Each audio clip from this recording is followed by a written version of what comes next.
Good morning. My name is John Farrell. I'm the chairman of the town council in Londonderry. This morning we had an incident on Colonial Drive in which a plane crashed. We had excellent response. I first want to thank all the people who helped us this morning. Chief Butler and his crew, Assistant Chief Heinrich and Deputy Chief LeBlanc were all on site. Deputy Chief Breen and Captain Cheatham, who's the commander at the airport, is on site. We were very lucky that we were able to have it happen at shift change, so we were able to deploy extra equipment and also had assistance from mutual aid from Wyndham and from Derry. It was a great cooperative effort. You're working very closely with all of the surrounding communities. Joining us here today is also Ted Kitchens, the airport director, Mayor Rue from Manchester, and I'm going to introduce you to Fire Chief Butler, who is going to brief you. Fire Chief Butler. Thank you, Mr. Chair. This was an incredibly high-risk, low-frequency event that was professionally and competently mitigated by the members of the Londonderry Fire Department.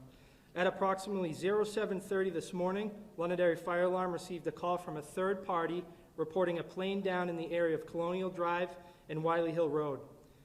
At 07:38, LFD personnel arrived on the scene and confirmed the crash of a twin-engine aircraft behind 5 Colonial Drive. Crews discovered that the pilot was entrapped in the plane and immediately began extrication efforts. The patient was successfully extricated and transported to a local hospital here in southern New Hampshire.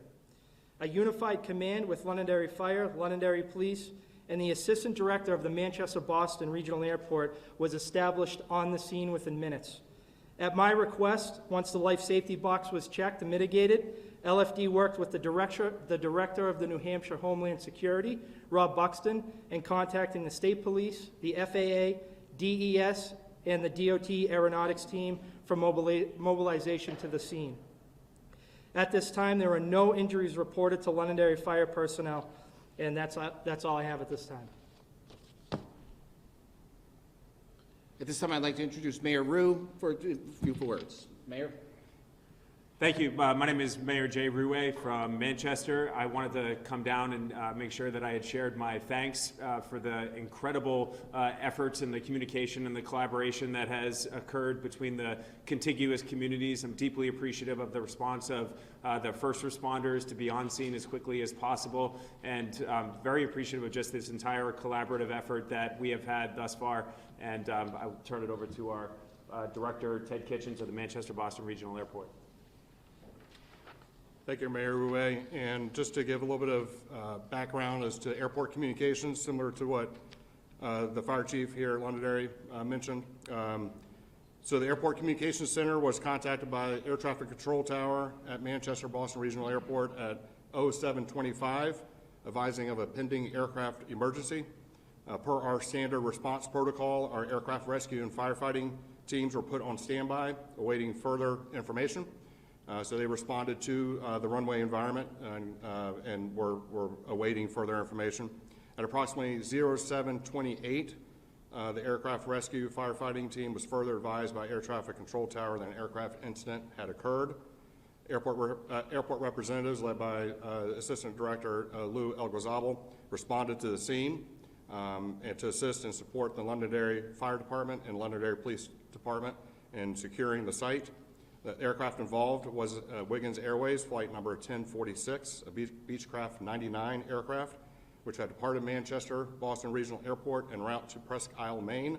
The pilot was the only occupant on board, and as you heard from Fire Chief, he was extricated and transported to a local area hospital.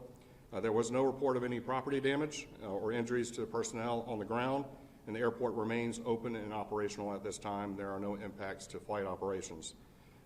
As the mayor said, I would like to also extend my appreciation and my thank you to the men and women of the LPD, LFD, as well as the surrounding jurisdictions for their quick response and the professional approach in dealing and handling with an unfortunate situation. Thank you. Thank you, Mr. Mayor. Thank you, our airport director. We'll now entertain any questions. Fire Chief Butler, can I just ask you, can you talk for a minute just about the rescue of the pilot? You described, there's power lines down, there's fuel on the ground.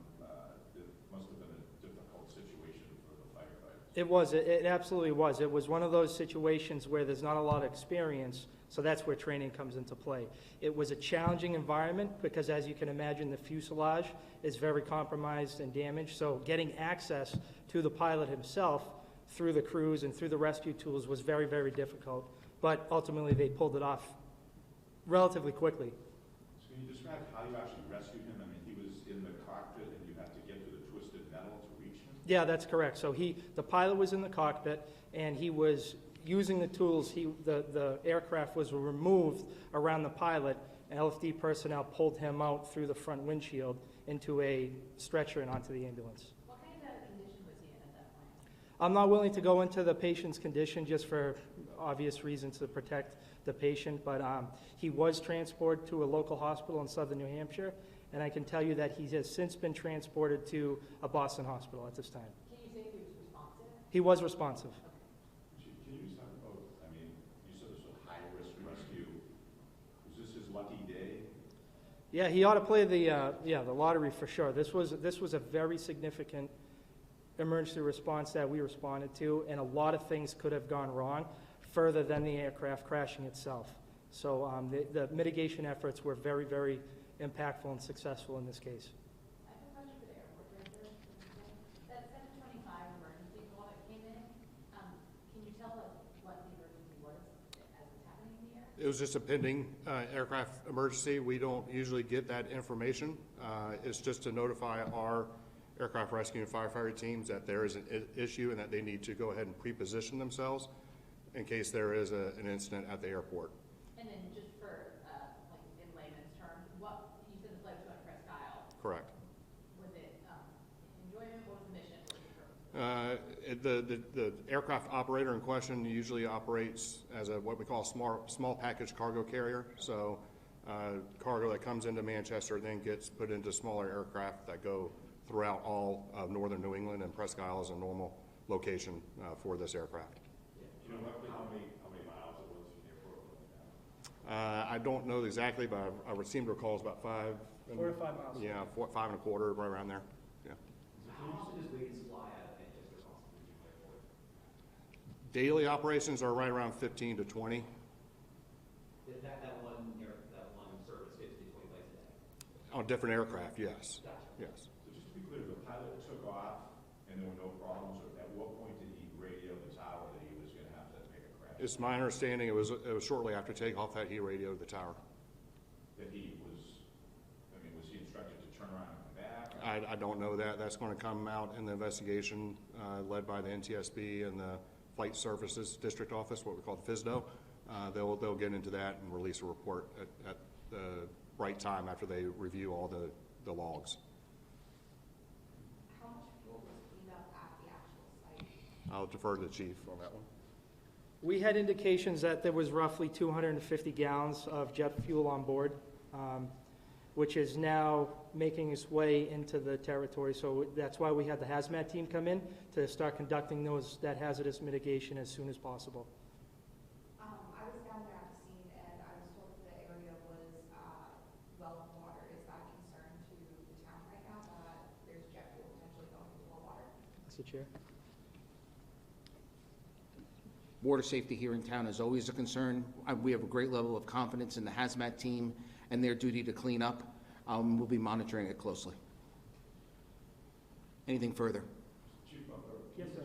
You're familiar with the area there. I mean, how close was he to homes in the area, and was a tragedy averted today? Absolutely. He was probably 70 feet from a residence, a single-family residence, right on where the lawn of this residence met the tree line of the woods. So it was very, very close. Is that luck, or did he target landing there? I've never flown a plane. I'm not sure. I don't know. Chief, what about the fact that there was no fire at the scene? That doesn't happen all the time. No, it doesn't, and that was one of our questions, and I'll let the airport director speak to that. He could probably give you some better answer on it. Yeah, why there was no fire, I do not know that for a scientific fact, but I think it was, as we said several times today, the pilot's lucky day. I don't know what exactly happened again as he was coming into the ground, Maybe he was arrested by something. I don't know. I'm not going to speculate as to what the cause was or the reason that there was not a fire, post-impact fire. But again, that's going to be something that the NTSB hopefully will cover in their accident report. I mean, I guess does the trees cushion? Don't know. I do not know what caused or what arrested his fall, if he was arrested at all. I don't know.